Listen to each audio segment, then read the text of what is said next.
Thank you. Just a really quick acknowledgement. ECA acknowledges that part of all our hearts and minds in this hour we will share together are also with the victims of violence in Atlanta and Boulder and the ongoing crises stemming from the frequency of these kinds of tragedies.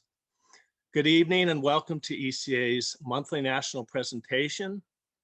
My name is Mark and I am one of 3 co-chairs of ECA's Education Committee.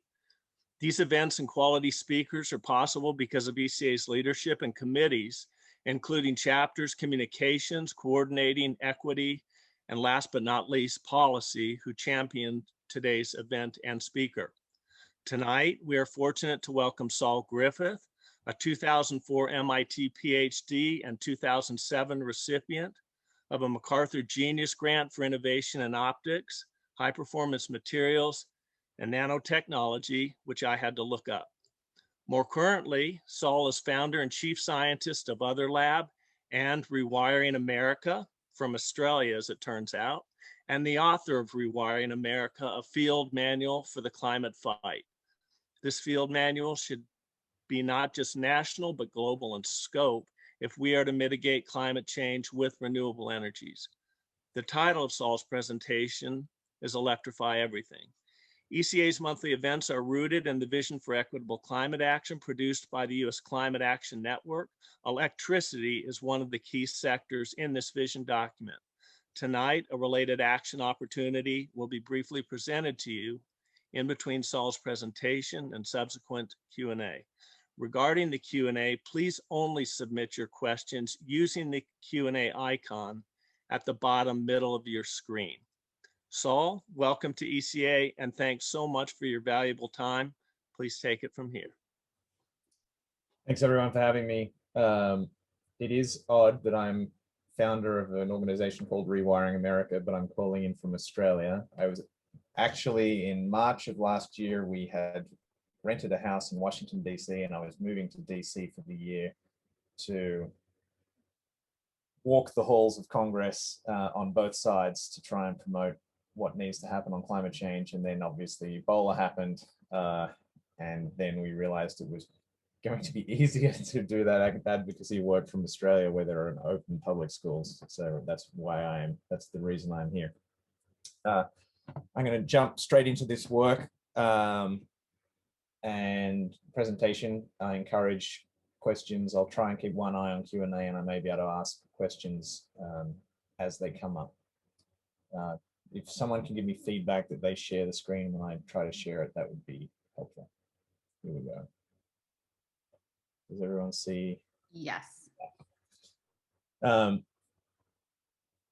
America, firstly, was founded by myself and a friend called Alex Lasky. The goal was to try and promote the most rapid climate action required to hit a 1.5 degree Celsius target. That's 2.7 or nearly 3 degrees Fahrenheit of increased temperature. And to do that, we're focusing on policy, and we're actually helping the administration and a number of senators at the moment write ambitious climate policy.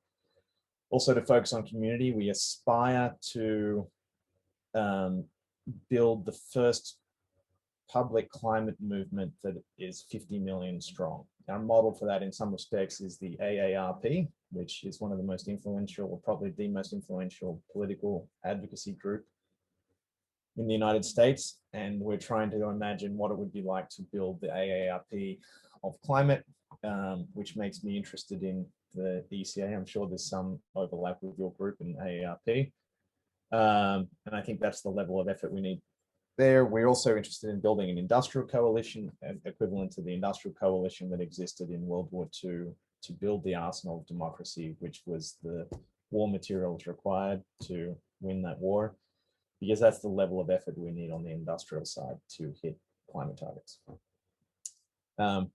Presentation I'm going to give you today, what we've really had the most success with at Rewiring America is being able to translate the big abstract concepts of climate change into ever more high fidelity picture of what we need to do in our own lives. And this is the latest experiment in that. So you will be the second group that I showed this slideshow to. And it's really it is about electrifying everything, but actually it's about the 1 billion machines that you can name that exist in the American economy that need to be upgraded in the next 20 years if we're to hit our climate target. So hopefully this will demystify a lot of what we really need to do on the ground.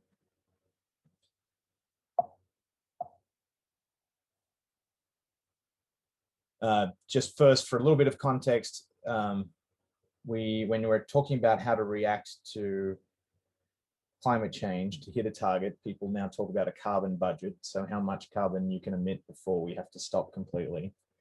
From that, you can draw what's called a mitigation curve. So this is the rate at which you would need to eliminate carbon dioxide production to hit a certain climate target. These are the mitigation curves for hitting a 1.5 degree target.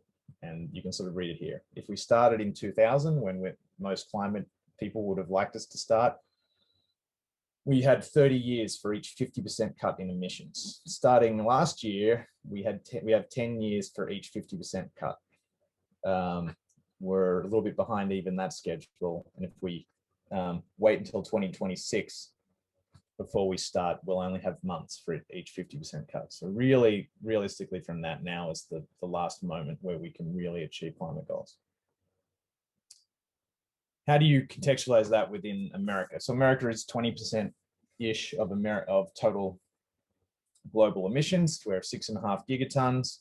The 85% of that is from the energy sector, a little over 5 gigatons. But a large portion of that, actually about 42% of our emissions, are decisions that are made around the kitchen table. So what type of vehicle you drive, what you heat your home with, where your hot water comes from, how you cook. So those decisions made around the kitchen table are a couple of gigatons. They're not often mentioned in that way, and this is why. So the first time America had a true energy crisis was the oil crisis of 1973. Many of you probably remember that. We didn't even know what the problem was in 1973. So Nixon actually asked what was the Committee for Atomic Energy, because that was the country's leading experts on energy, and that committee was given the task to design a way of visualizing the US energy economy that a person of average intelligence could understand in 1 hour. What they really meant is help us draw a picture that senators can get up to speed on the energy crisis in 1 hour. This is the picture that they drew. It's called the Senki Diagram. The way you read this, on the left is the energy inputs to our economy. This is barrels of oil, tons of coal, cubic feet of natural gas, etc. And then a lot of that goes into generating electricity, the orange bucket in the middle, and then these 4 pink buckets were a little bit arbitrarily chosen in 1973, and that's the residential sector, the commercial sector, the industrial sector, and transportation. It was, as I said, in response that these abstract sectors were invented in the 70s. This was in fact the very first energy flow diagram for 1970 that they estimated at that time. You can now make the joke that the only thing we learned between 1970 and 2018 is how to add color to this graph. We didn't really actually make any major impact on the proportions of these energy flows. Like I said, that was to understand the oil crisis.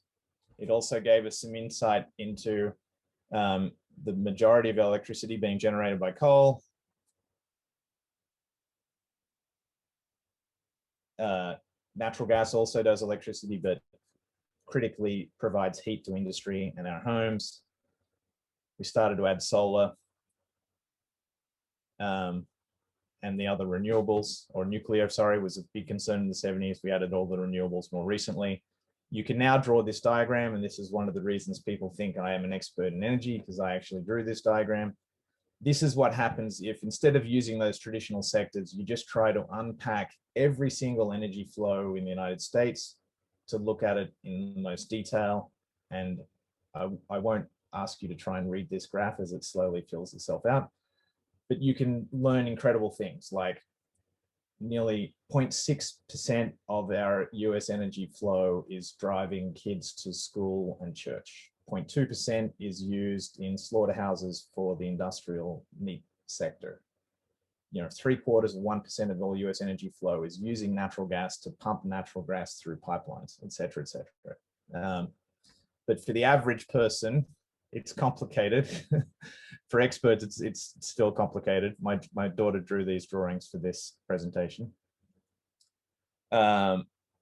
Because the real people, it turns out, think in terms of their households, the things immediate around them. And the way we drew those initial sectors doesn't really map to the household. Obviously, the residential sector is all household, but there's actually some of our commercial energy flows and our industrial energy flows actually go into the household. All of our transportation, or actually about 60% of our transportation, is vehicles that are parked in our garages. And that's why, you can tell a new story if you think about those households.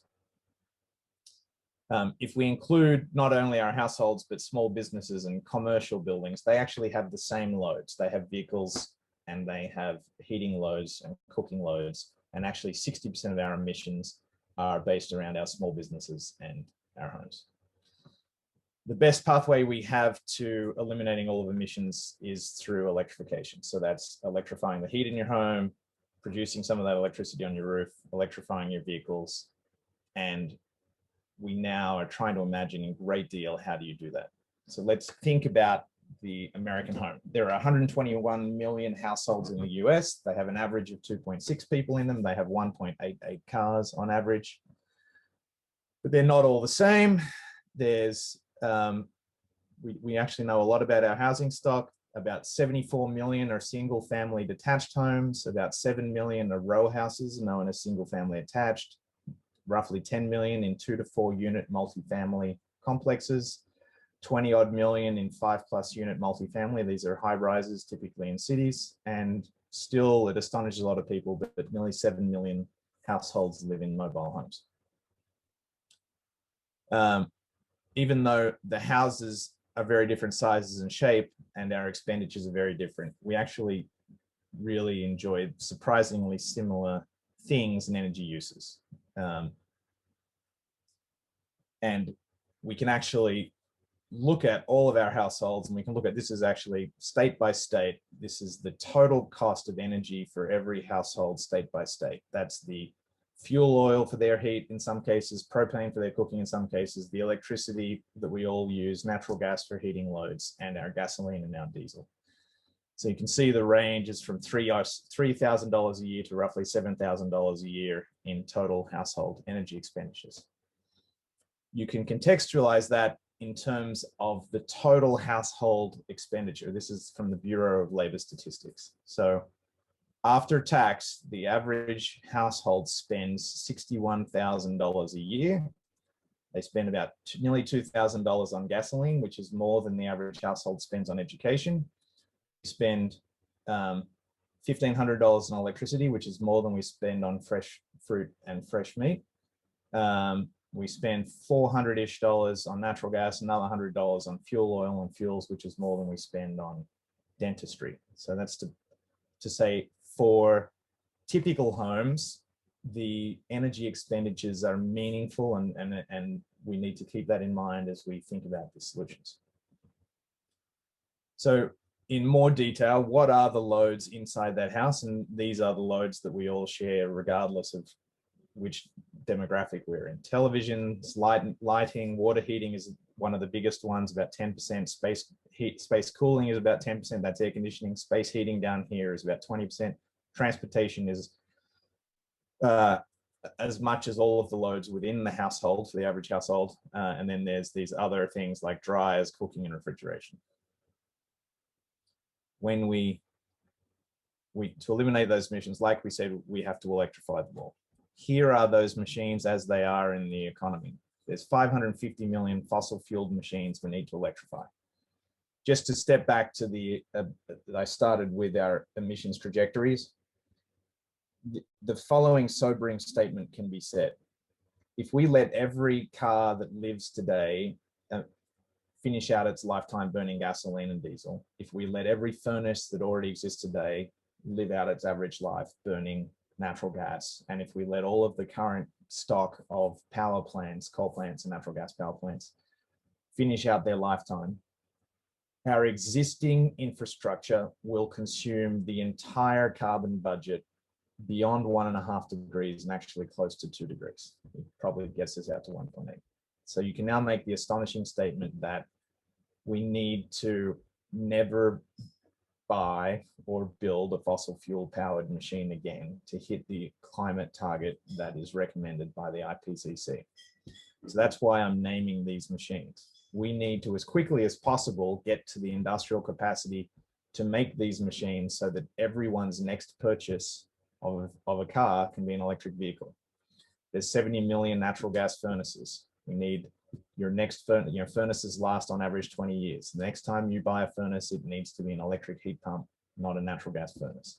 63 million water heaters, 41 million fossil cook stoves, 20 million natural gas powered clothes dryers, 8 million natural gas cooktops, sorry, this was ovens up here, 2 million wall ovens, even 70 million grills, right? We need to, as soon as possible, get to the correct replacement technologies for all these machines.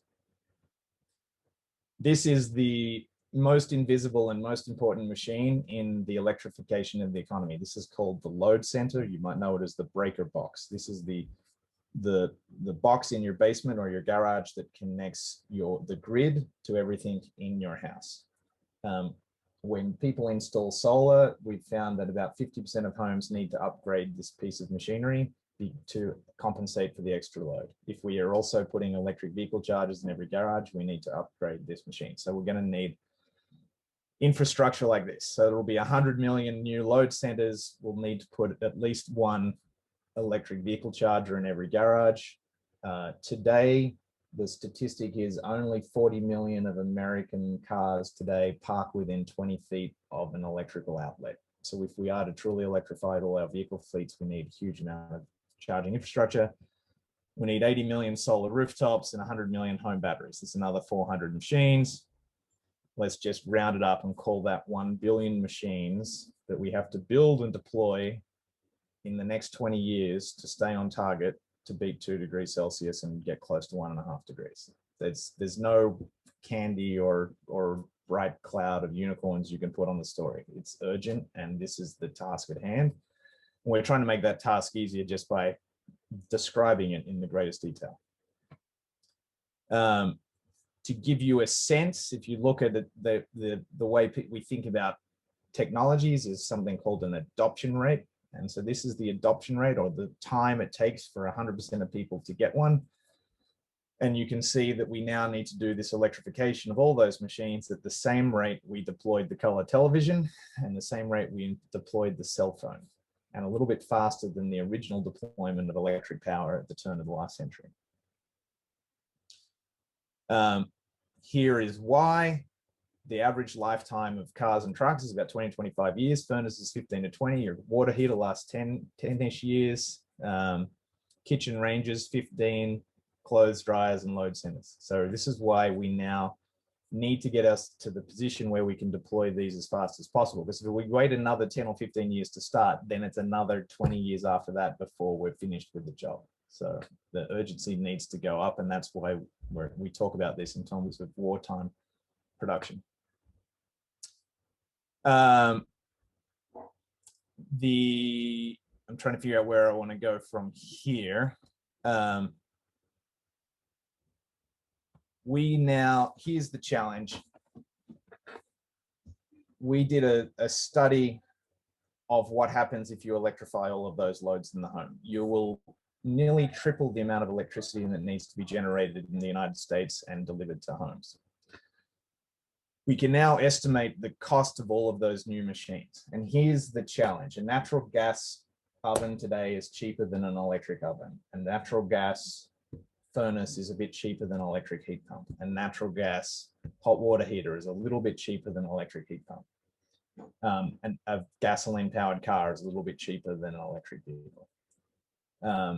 The reality, however, is that gasoline that you have to part, when you're buying gasoline, it costs you in essence 20 cents, or actually, no, it's about 40 cents per kilowatt hour. So if you could feed your car electricity at 5 or 10 cents, which should be possible, you actually save a lot on the operating cost of the car. The same is true with the heat pumps and the electrified technologies. They will save us money in the long term.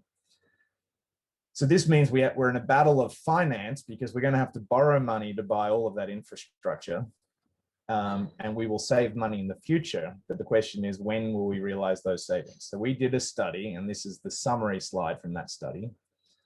Over here on the left is the current household expenditure is about, on average in the US, is $4,500 a year for all of their fuels. BAU, this is if you went out today and you paid for a Chevy Bolt, and you paid someone to install an electric heat pump, and you paid for all of these electrical goodies, and you financed them at the 6 or 8% rates that these things are typically financed, your energy costs would actually increase to about $9,500 a year. That is because batteries are still a little bit expensive. Solar cells are still expensive. So we ran a model. So what happens when we get to the future? And there's an interesting point about the future. I'm dialing in from Australia. In Australia, we had a very successful set of regulations around installing solar on rooftops. You can now buy solar on an Australian rooftop for $1 a watt. That means if you build an 8 kilowatt system, it costs you $8 kilodollars, which is $8,000.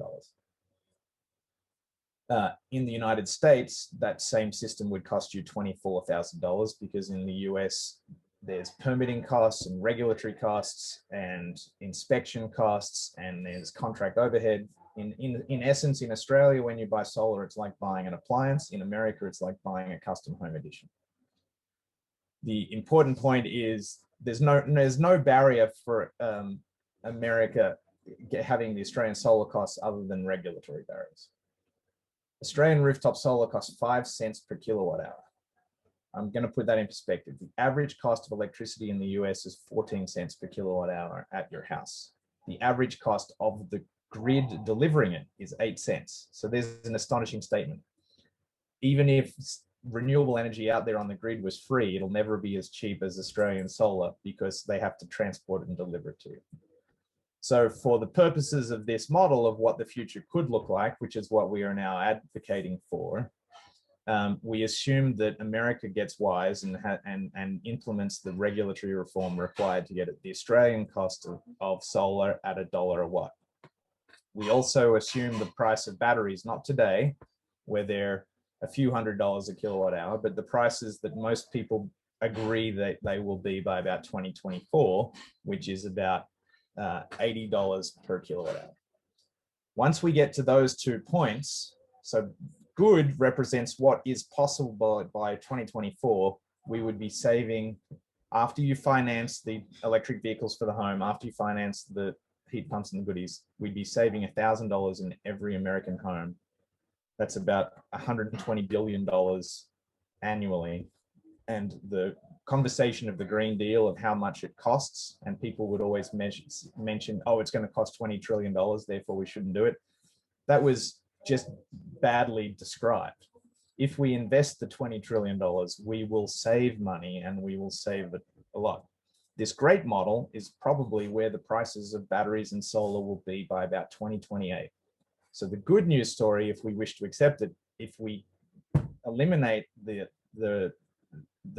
burden of our regulatory burdens, and if we get to scale, we could be saving $2,500 a home. Now think about that in the context of the average home's household expenditures being $60,000 a year. That's the mean. The median is lower. It's about $45,000. That $2,500 savings that we could have for also fully decarbonizing would be very meaningful to the majority of American households. The challenge is that those households currently have poor credit history, and so they're going to be the ones that are going to struggle to finance. So one of the big things that Rewiring America is advocating for at the federal level is for the federal government to help finance the majority of homes to get this project done.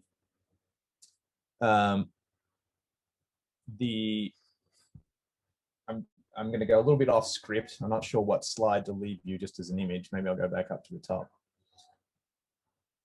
But I think what I can say to you is I'm hopeful because we can now see what the solutions are. We now know, we can name the machines. We know the companies that are already making these things and just need help getting to scale. We know that the problem is going to be a problem of fixing our regulations. More than half of the utilities in the United States sell natural gas as well as electricity. Unfortunately, right now, that means they don't like this story because it sounds to them like they're going to lose their gas business. And don't forget about coal. Coal is not the enemy anymore. It's the natural gas industry and the natural gas lobby. What we need to convince those utilities is that they're going to sell 3 times the amount of electricity, or at least 2 times the amount of electricity. So what they lose in gas, they're going to grow and own in the electricity sector. So there's a big set of battles and regulatory with dealing with utility regulations around how we price electricity, how we price natural gas, and how we wind down the natural gas network over the next 2 decades. The local 70 cents of the $3 cost of American solar is the cost of inspection and permitting. These are local city regulatory things. And these are battles that could be won at your local city court. What I'm really trying to say is regulatory burden is the principal cost in nearly all of the challenges. Getting electric vehicles charging systems deployed in your community is going to be a city hall problem. The reason we would like to make an AARP for climate is because 3 well-meaning citizens in any zip code in the United States could show up to City Hall to change the building codes and the permitting and inspection process so that we halve the cost of American solar. Those same 3 well-meaning citizens could show up to the utility rate setting meetings that happen a couple of times a year in every state and could actually swing the utilities towards the electrification we need an army of volunteers in every zip code to work on the local regulatory barriers to fulfilling this vision that will save us money and save the climate.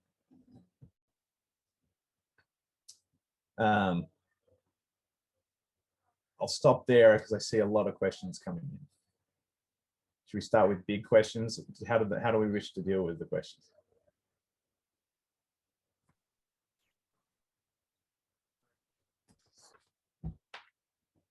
Marianne, you're muted. Sorry, but you wanted to start out with an announcement before we go to the questions. Is that correct, Jen? Yeah, that would be great. We can go ahead and I can go ahead and share our next action. So I'll be dropping a link in just a minute in the chat box that all of you can follow. You'll also get the link in tomorrow's email that you receive with the recording of this call. But we have created a sign-on letter, Electrify Everything, support a clean federal energy standard of 100% by 2035. If you go to the page that I'll drop in our chat box in just a minute, you'll scroll down the page and you'll find this box that will help you write your letter. So if you fill in your name, first name, last name, email, street address, city, and zip code, it will find your members of Congress for you and fill in their email addresses. And all you need to do is click start writing.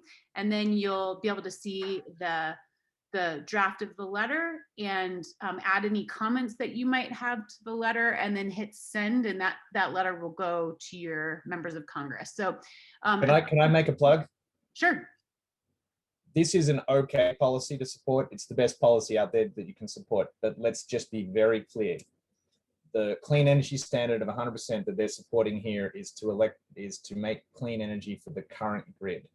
This does not grow enough new electricity to actually decarbonize in any sense. So if you can put the PS at the bottom of each one of these letters, please do, and say, PS, could you also please promote doubling or tripling the size of the grid with clean electricity, because that's what's needed. This is ambitious, but not ambitious enough. And we now need to be very honest with ourselves of what is going to move the needle. Great, thank you. Thanks for that feedback. So you could add that comment to this letter and then hit send. So just another way to take a quick and easy action on this issue. And that's all I had. Great. So thank you, Saul. And would you mind putting in the chat just what you just said, like the kind of language that we might want to add to the letter? Yes. That would be super helpful. And I know some of you put your questions in the chat. If you are able to chat, put in the Q&A, if you could put them in the Q&A also, that would be easier for me. And once Saul's finished writing in the chat, then I'll open up the questions. Oh, you can ask questions. I'll write it in while I'm answering. You'll write while you're answering. Okay, great. So this isn't, I really appreciate that you left us a lot of time for questions. So I'm going to go off script a little bit. And the letter that we're talking about right now is about writing to our federal representatives, but you had just mentioned about we should be talking to our local representatives. Could you maybe comment a little bit more on that before we go into the questions from those who participated? There are limited ways that the federal government can deal with climate. And they can provide financing, they can provide new standards, things like CAFE fuel standards for vehicles and efficiency, or you might know them as Energy Star appliance standards. Mm-hmm. And those things go a certain amount of way. But remember, one of the principal ways the federal government can get money out to the states is via the state government. So they do incentive programs that states can sign up for. What I'm really trying to say is you've got to think about all the levels of government, how they can impact the different cost barriers to making this electrified future cheaper. The federal government absolutely needs to be involved in the financing. The 25-year mortgage was invented by Roosevelt as a reaction to the Great Depression. Huge numbers of people lost their homes because before that, mortgages had balloon payments every 5 years, and everyone missed their balloon payment, and that's why they lost their home. Federal government needed to get money back out to the states. So the federal government invented the guarantee. So they guaranteed local banks lending money to people to start building again.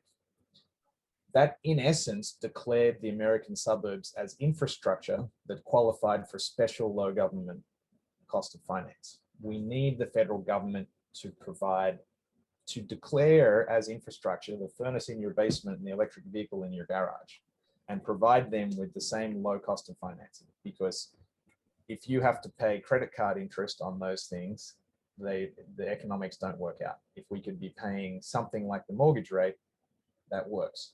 So that's what the federal government can do. And the justification for calling those things infrastructure is they're all going to need to be connected and talking to each other to balance out the grid. That when the sun goes up and goes down, and when the wind blows and when it doesn't, is going to need us to coordinate all of those assets. The state governments are actually where a lot of the experiments are going to be run. So what we need from the state governments is to change building codes. We have 100 years of regulations that were written by fossil fuel companies for a world where there were fossil fuels. I'll give you a prime example. In many jurisdictions in in 1907, there was an earthquake in San Francisco. At that point, most homes were lit with natural gas lighting. The natural gas leaked after the earthquake, gathered in the roof of the homes and set on fire. So at the time, as a health and safety issue, they then regulated that you had to have a 4-foot setback from the edge of the roof so that firemen could jump up there with an axe. That's why the stereotype of the fireman is an axe. And so they could jump on the roof and punch a hole so the natural gas could leak out through the top of the home before the home catches on fire. That got cut and pasted as fire code across the US and is now limiting how much of your roof you're allowed to put solar cells on, because the solar cells are, the firemen don't want to punch a hole through the solar cells, for example. So we have these legacy building codes designed for a natural gas and fossil fueled world that we need to eliminate to enable, at the lowest cost we can, the solar powered, battery powered electric world.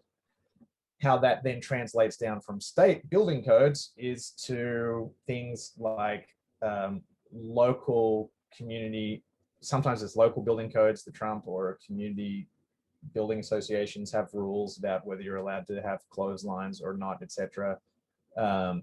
And it's actually typically local city building codes and inspectors that have to do the inspections on the wiring.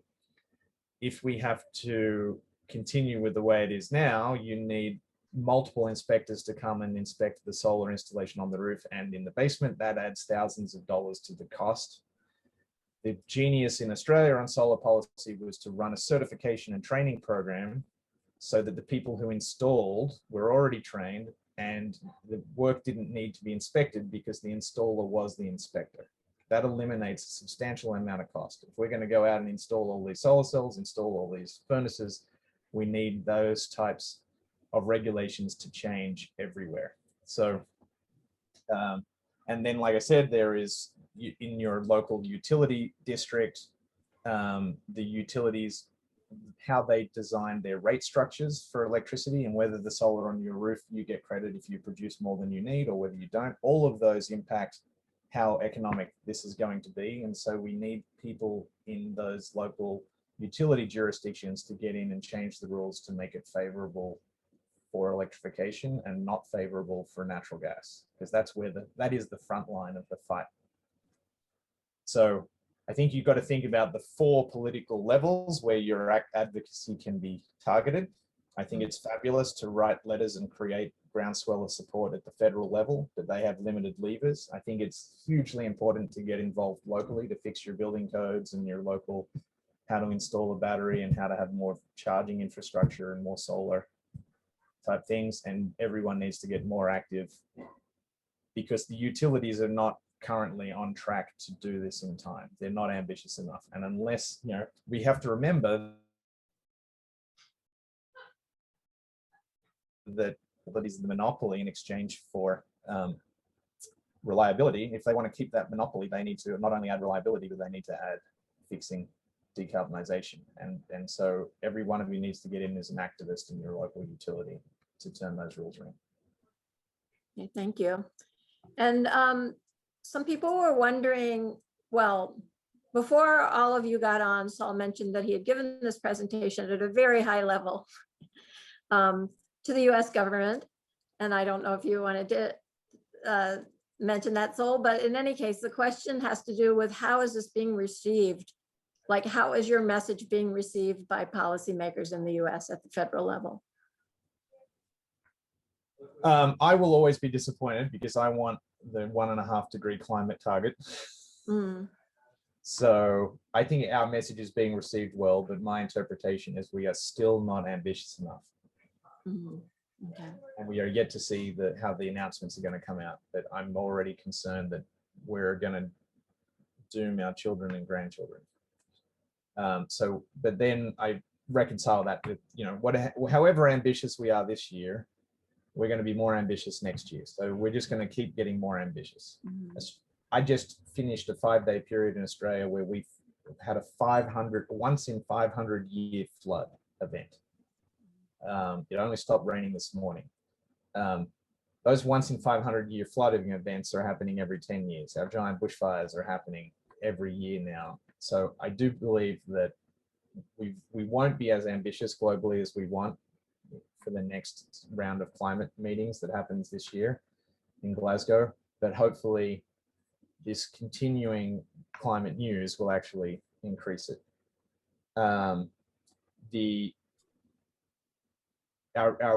What is being received very well at all levels of politics that we're talking, which is federal and state, is being able to localize the solutions and actually being able to talk about it. It's quite obvious that, you know, politicians didn't get into politicianing because they're really good electricians or HVAC technicians or engineers. So I think there's a very big appreciation that the reason we have currency in these political conversations is because we can describe the picture in a way that's recognizable to everyone. It's like literally these are the machines in your garage and in your basement and in your kitchen that we need to think about. How do we incentivize these? And so a huge amount of our work now is looking at the demographics of every household. And how are you going to do this for LMI? That's low and middle income communities. How are you going to do this for, honestly, retirees present a challenge because at the end, the last 10 years or 20 years of your life, you're not necessarily looking to make new capital investments.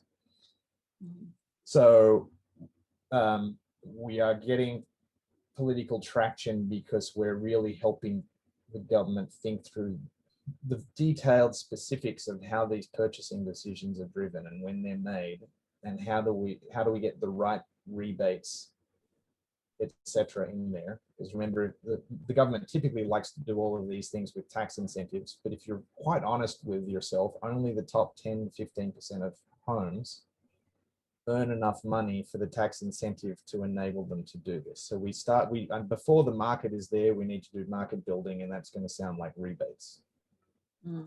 And particularly at the low middle income, that's hugely important. So, I've given you a lot of information around your general question. General answer is we're being received very well, and the power of the narrative is in being able to be extremely specific about the realities of the machines, what they are, and how people make those decisions. And we're even now doing estimates of how many electricians do we need to train in the economy so that you can get the work done in time.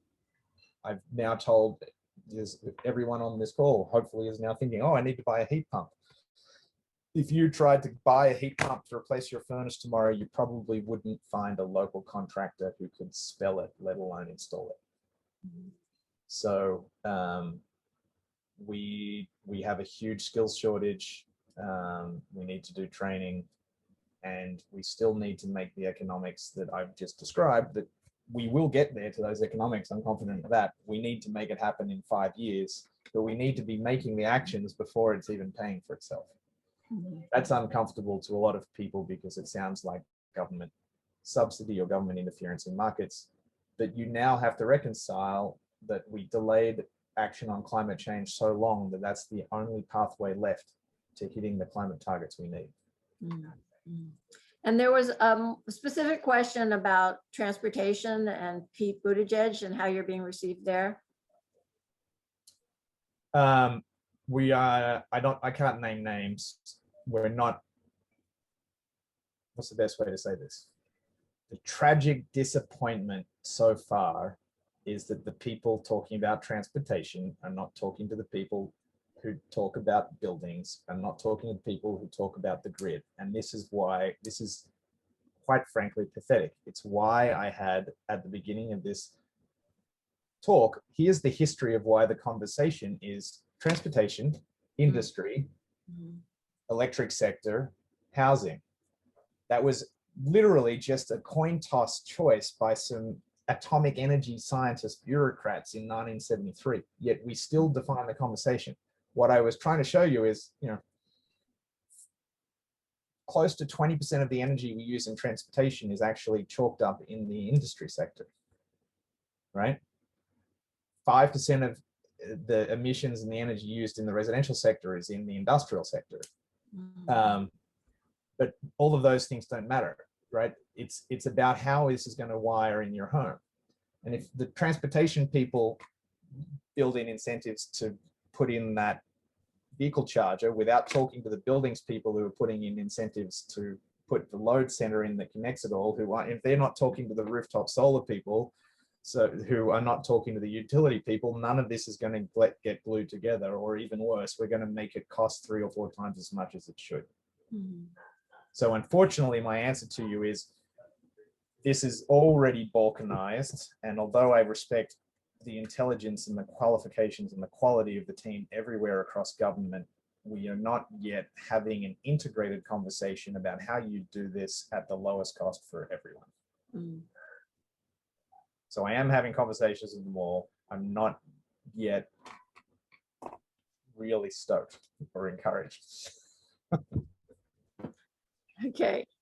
All right. Well, let us know how we can help you. If there's anything we can Anyone do. knows Pete, get me on the phone with him.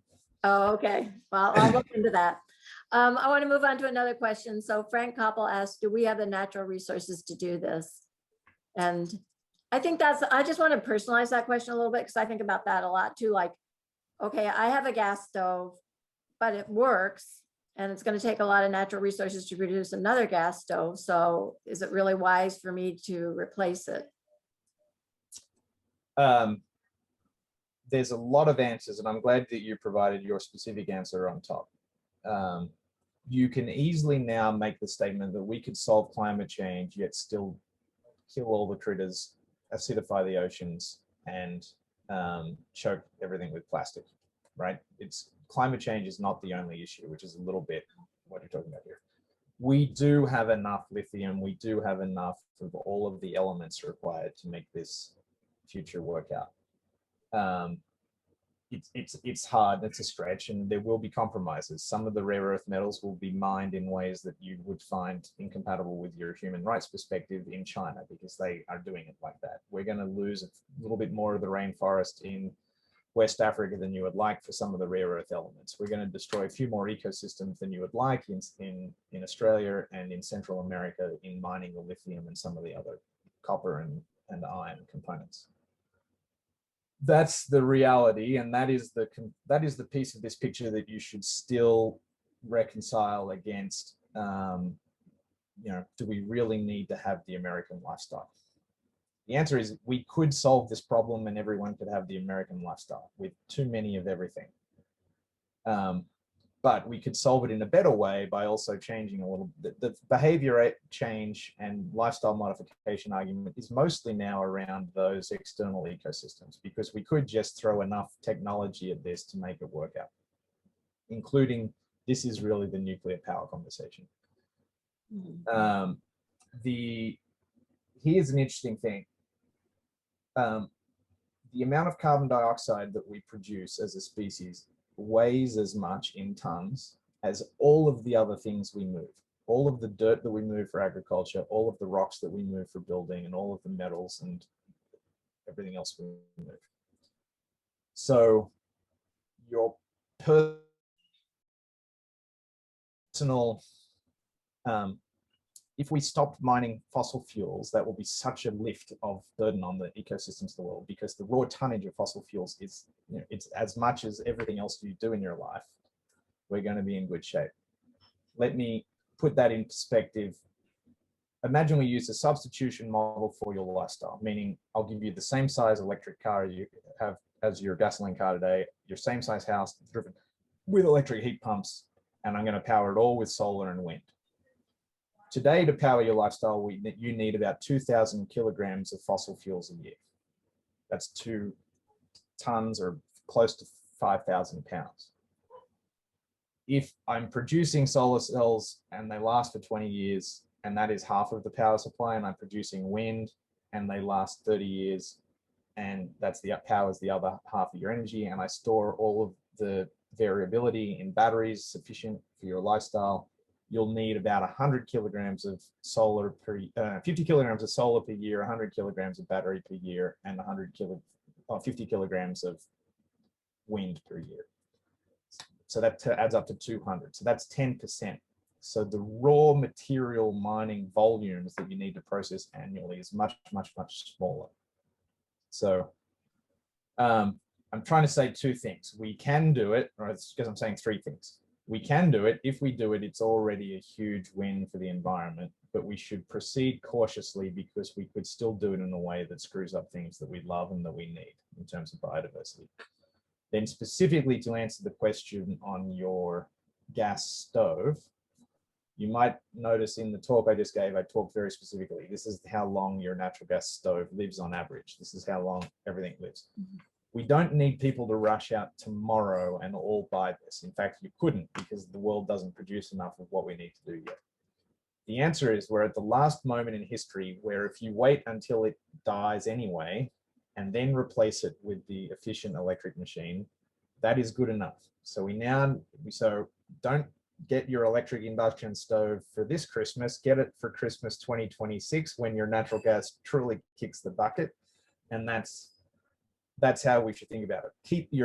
Proudly keep your 25-year-old car going for 3 more years until someone finally makes the electric vehicle that you really want. Mm-hmm.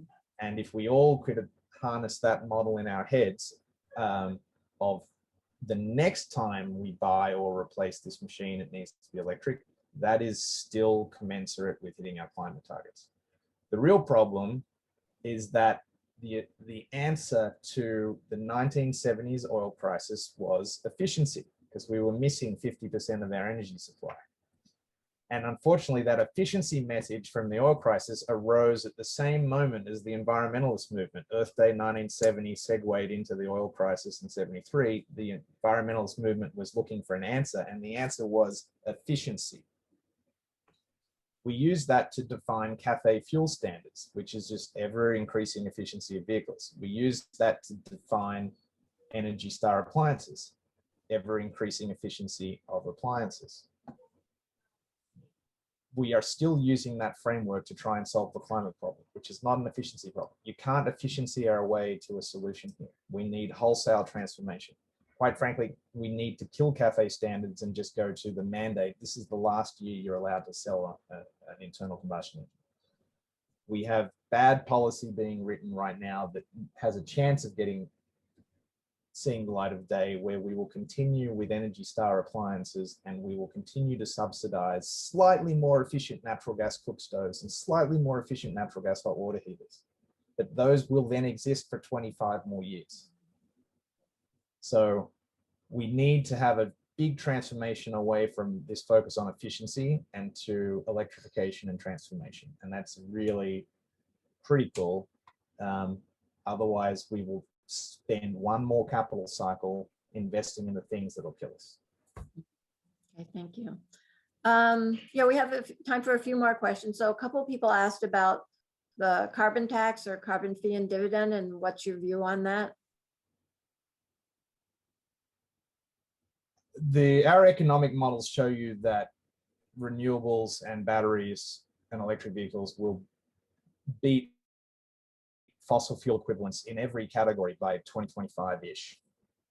The size of the carbon tax you'd need to immediately level the playing field would cost the average household $2,000 or $3,000 a year, and I think is concerned. So that's why fee and dividend is a better idea than straight up tax, because to move the market sufficiently, that tax now has to be really, really high. So what is my nuanced view? The right time for a carbon tax was 20 or 30 years ago, and it is now too late. You cannot tax your way into incentives in the marketplace that are large enough to shift the market on the time frame we now require.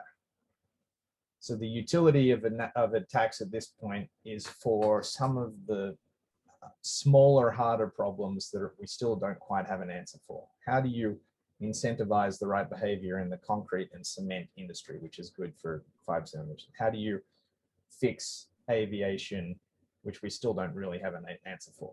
So the carbon tax has marginal utility in helping those level those markets.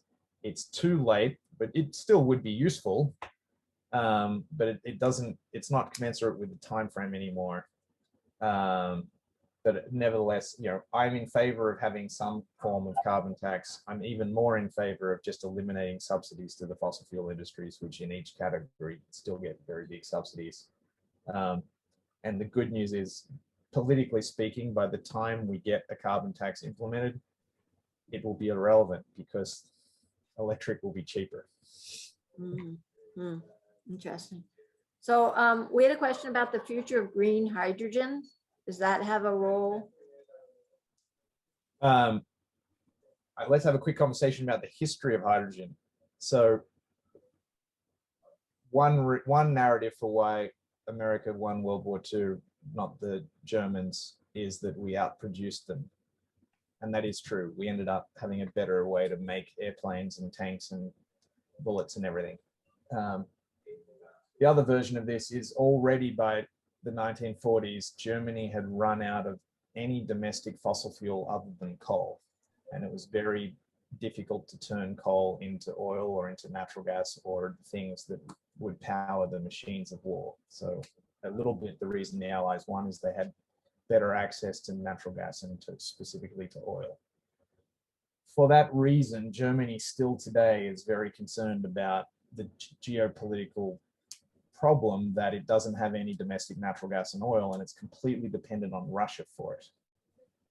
Japan also lost World War II, also because it has no domestic natural gas or oil. Japan and Germany are the principal champions of a hydrogen economy still today, and they really parrot it because they would like energy independence. From every country would like some energy independence.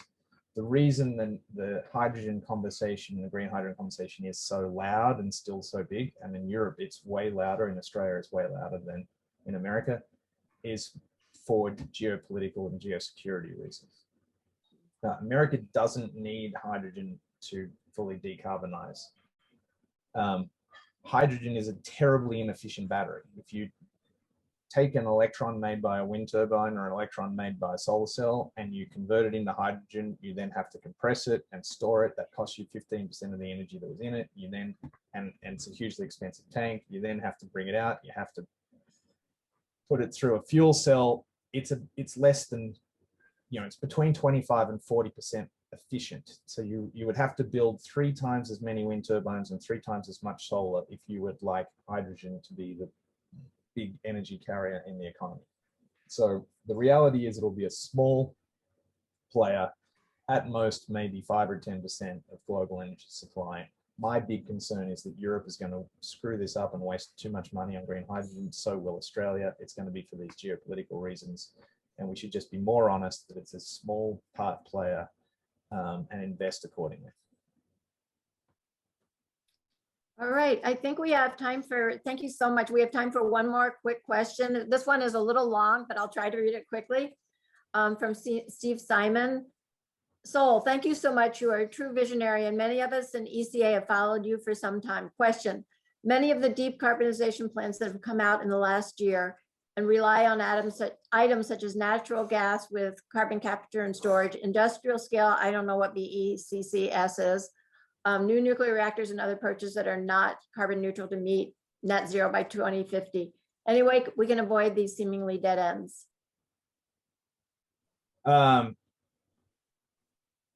BECCS is bioenergy with carbon capture and storage. CCS is carbon capture and storage. So in a disingenuous way, starting in around 2004, a number of nations, including the Australian government, that should be ridiculed for what they did, lobbied for the IPCC to include in their projections negative emissions. So a technology that we don't know can exist and probably will never exist economically was written into the models of how we would decarbonize. So we're still modeling 20-ish, 25% of negative emissions, meaning we're allowed to overshoot, and then we're going to use these magic technologies that don't exist yet.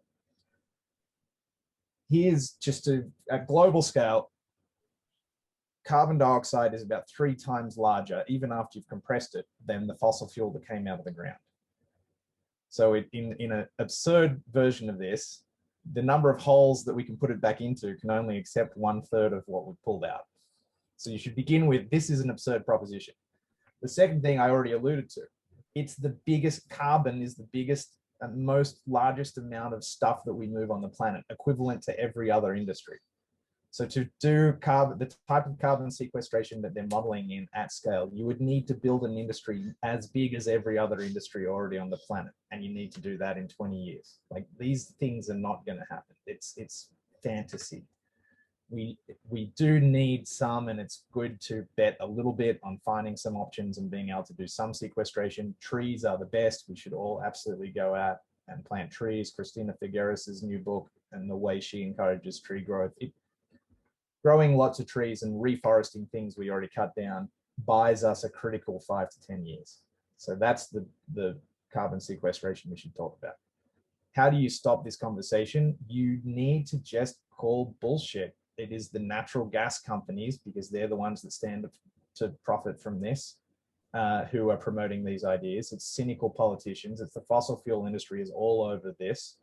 And honestly, they own the Australian government. And this conversation is completely ruining what Australia will commit to in the climate talks in Glasgow, and similar things are happening in the US and in Canada.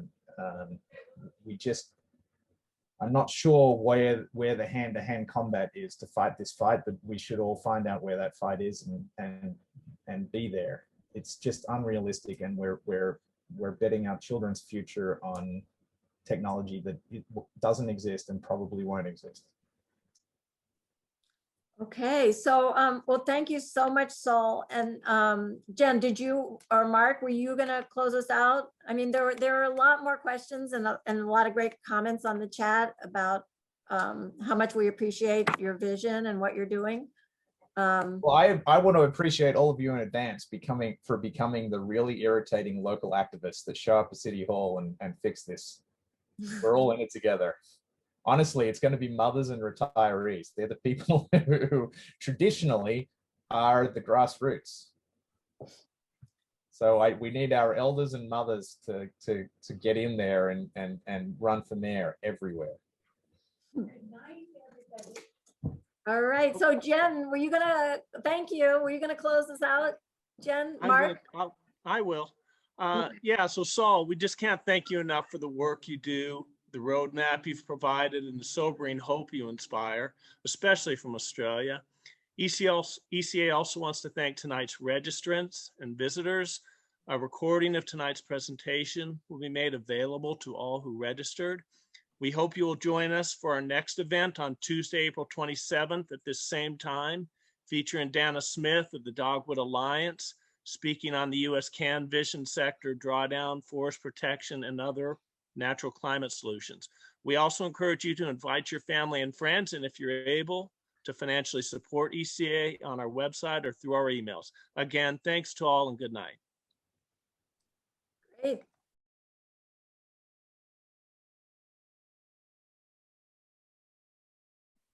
So Jen and Saul, can I ask a question? I'm sorry, I didn't mean to swear. Don't worry. I saw Mark go, "Ah." When you talk about carbon sequestration, I get so you're lucky that was merely the number of swear words I mentioned. It really gets me angry. Oh, okay. Jen, can I ask, and Saul, do you have a minute? Can I ask another question? Yeah. Thank you.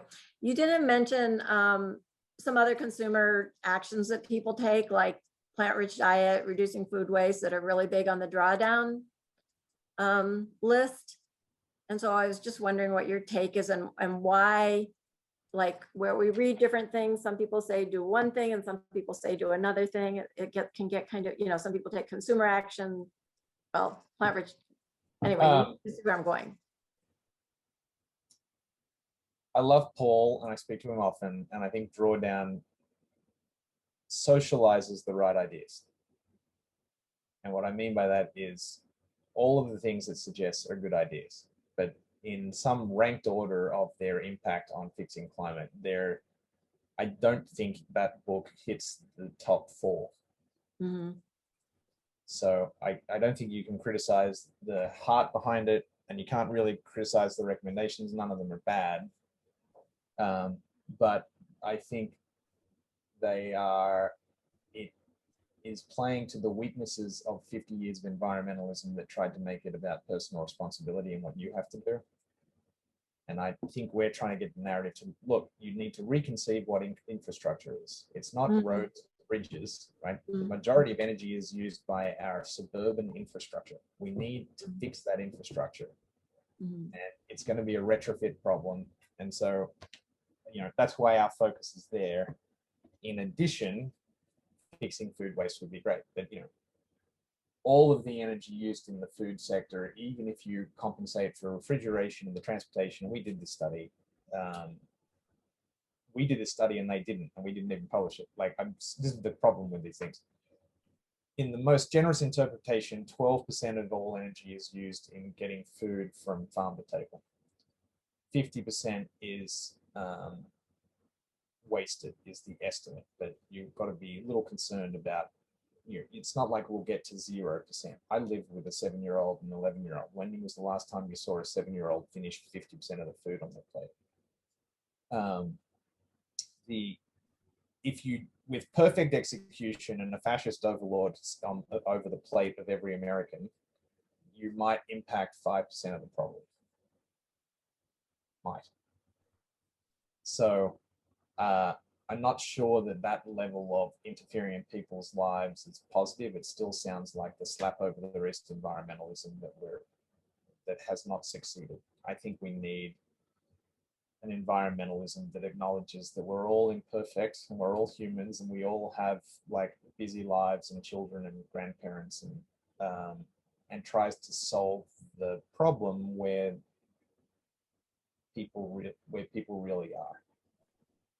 And I know, Saul, at the end of your book, the handbook on Rewiring America, you have a bunch of if you are, and your second was if you are a consumer, and you talked about, hey, what we do is at home. It is with our home, it's with our car, it's those kinds of things, and those are going to have big impacts. 90%, 85% of your emissions are decisions you make once every 10 years. The environmentalist narrative is you're going to solve climate change in the supermarket aisle. But you don't. You solve it when you buy your furnace, you solve it when you buy your car, you solve it when you change your roof and put solar on it, right?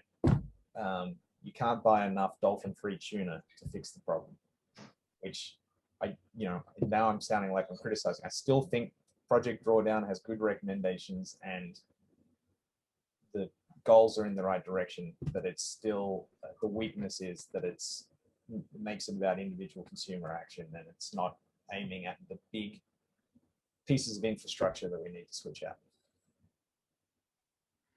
Okay, great. Well, thank you. Really appreciated you spending the extra time to answer that question. And I know we do try to end on time and we're already 8 minutes over. So Jen, I think, are you going to shut us down now? I'll finish you with my elder is here. My father just arrived and he and I are going to go. We are going to go and do woodwork for 6 hours. So I'm looking forward to my elder action today. Okay, sounds good. Thank All you, right. Saul. Thanks so much. Take care. See Bye-bye. ya.